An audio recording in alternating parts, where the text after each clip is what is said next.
नमस्कार, मी आहे दीपाली आणि माझ्या चॅनलवर तुमचे स्वागत आहे. मी कथा घेऊन येत आहे मन माझे तुझे झाले, सीझन 2, भाग 36. काजल आणि साहिल बॅग भरत होते. दोघांचेही हात कामात होते, पण तोंड मात्र नुसते मस्तीने चालत होते. कधी काजल साहिलच्या हातातून टी शर्ट हिसकवायची तर कधी साहिल तिच्या केसात हलकं ओढून चिडवायचा. खोलीभर त्यांचे कपडे पसरले होते. दाराजवळ उभे असलेले गौरी आणि मंदार त्यांच्या दोघांकडे बघत थांबले. गौरीच्या चेहऱ्यावर हलकीशी स्मितरस्य उमटली.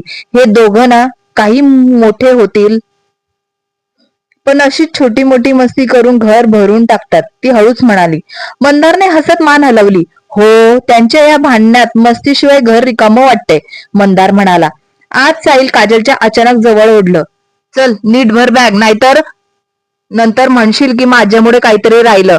काजल खोटं रागवून म्हणाली. तुमच्यामुळेच राहणार सगळं. मग दोघे पुन्हा हसू लागले. गौरी आणि मंदार दारातून बघत राहिले. त्या दोन प्रेमळ जीवांची निरागस मस्ती त्यांच्याही चेहऱ्यावर शांत हसू आणत होती. काजल आणि साहिलने सामान शेवटी भरून झालं. दोघेही बॅगची चेन लावत उभे राहिले. साहिलने काजलची ओढणी सरळ केली आणि तिच्या खांद्यावर हलका हात ठेवला. चल आता निघूया, उशीर होईल, तो शांतपणे म्हणाला. काजलने घराकडे एक वार नजर टाकली.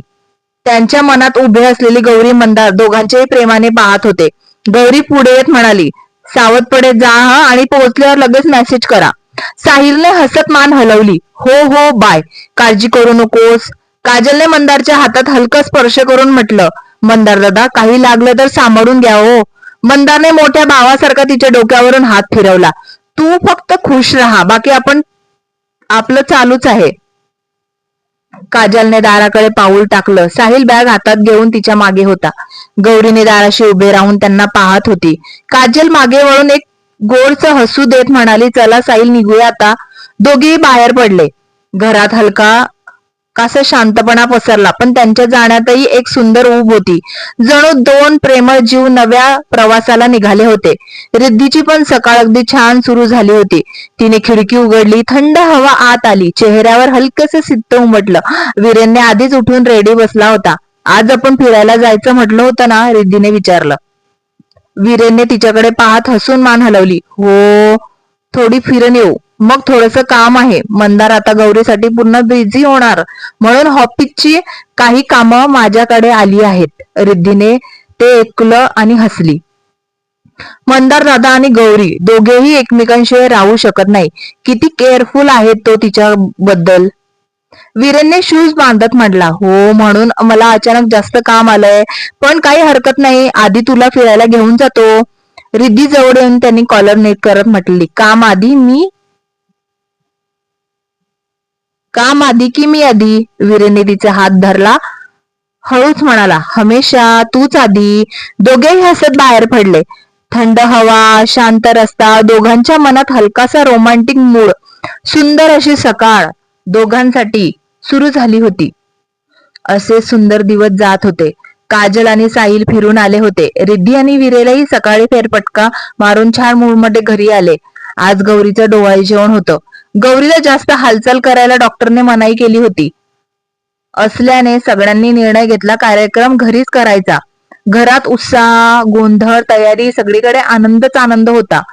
सरिताने गौरीसाठी खास साडी आणली होती.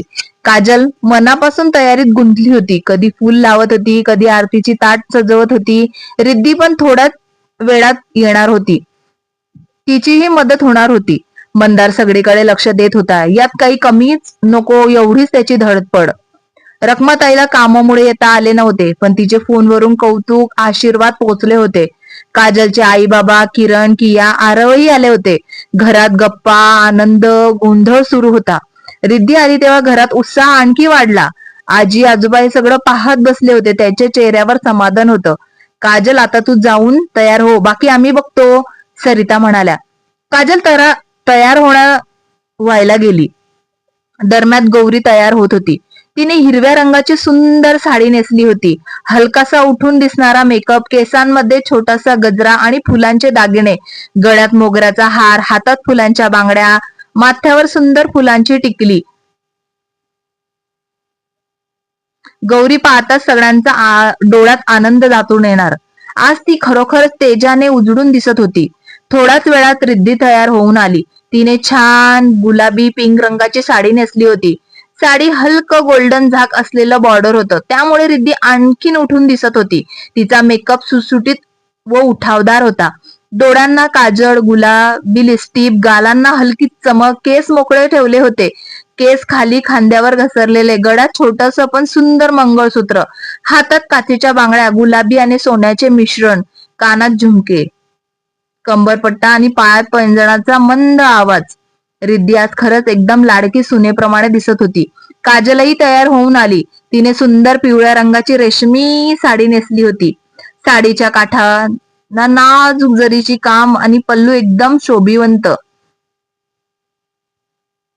काजलचा मेकअप हलका आणि नितळ, गालावर हलका ग्लो, हलक्या ब्राऊन शेडची लिपस्टिक, केसांमध्ये छोटस खोपं आणि गुलाबाची फुलं लावली होती. गळ्यात नाजूक नेकलेस, कानात झुमके, हातात सोन्याच्या बांगड्या. काजल दिसत होती तशीच गोल, सुंदर आणि सगळ्यात मन जिंकणारी होती. थोड्याच वेळात मंदार हिरव्या रंगाचा सुंदर कोट घालून बाहेर आला. गौरीचे रंग जुळलेला, दोघं एकदम परफेक्ट जोडीसारखे दिसत होते. गौरीला बाहेर बोलवलं. सगळे उभे राहून तिच्या मनापासून स्वागत तयारीला लागले होते. गौरी आली, तिला मधोमध बसवले. सरिताने तिची ओटी भरली. मग बाकीच्या स्त्रियांनी प्रेमाने ओटी भरली. किया पुढे आली. तिने जपून गौरीची ओटी भरली. गौरी किती सुंदर दिसते आज, किया म्हणाली. किरण थोडं दूर उभा राहून सगळं खुशीने हा प्रसंग बघत होता. छान कार्यक्रम सुरू होता. गप्पा हसत होते. सगळीकडे आनंद पसरला होता. मंदारला बोलवलं गेलं. तो गौरीच्या अगदी जवळ बसला. त्याच्या समोर 2 वाट्या ठेवल्या. यातील एक उघड, असे सर्वांनी सांगितले. मंदार हळूच पुढे झुकला आणि गौरीचे डोळे हलकेच हाताने झाकले. गौरीने एक वाटी निवडली आणि उघडली. त्यात पेढा होता. सगळे जोरात ओढू लागले, टाळ्या वाजवू लागले. अरे वा, मुलगा येणार, छान बातमी. साहिल आणि काजल, रिद्धी आणि वीरेन यांची एकदम धमाल डान्स केला. घरातील सगळा हवा आणखी रंगली. नंतर सगळे जेवायला गेले. गौरीला पण भूक लागली होती. सगळ्यांनी छान जेवण करून घेतले. जेवणानंतर फोटो सेक्शन सुरू झाले. सगळ्यांनी गौरी मंदार सोबत भरपूर फोटो काढले. गैरसोयी टाळ्यांसाठी पाहुणे हळूहळू निघू लागले. गौरी, प्रोग्राम छान झाला. तू पण छान दिसत आहे. माझी नजर तुला लागेल.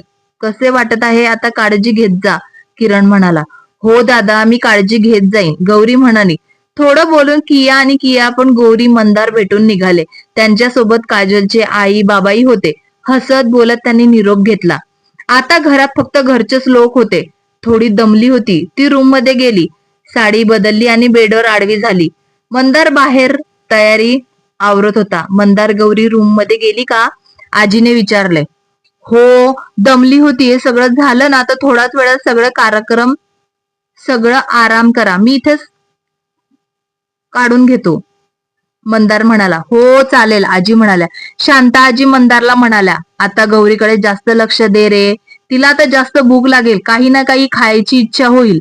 मंदार मान हलवून म्हणाला. हो आजी, देत जाईल. तुम्ही काळजी नका करू. तिला खायला घरात पण आणून ठेवेल. चालेल, शांता आजी म्हणाल्या. तुम्ही आराम करा, मंदार म्हणाला. आणि तो पुन्हा शांतपणे आपली कामं करण्यात मग्न झाला. पुढील भागात गौरी मंदारला त्रास देईल का? बाळ कसं असेल? जाणून घेण्यासाठी ऐकत रहा मन माझे तुझे झाले सीझन 2 भाग 36. कथा आवडली असेल तर लाईक करा, कमेंट करा. पुढील भाग ऐकायचा असेल तर सबस्क्राईब करा, मला सपोर्ट करा. धन्यवाद.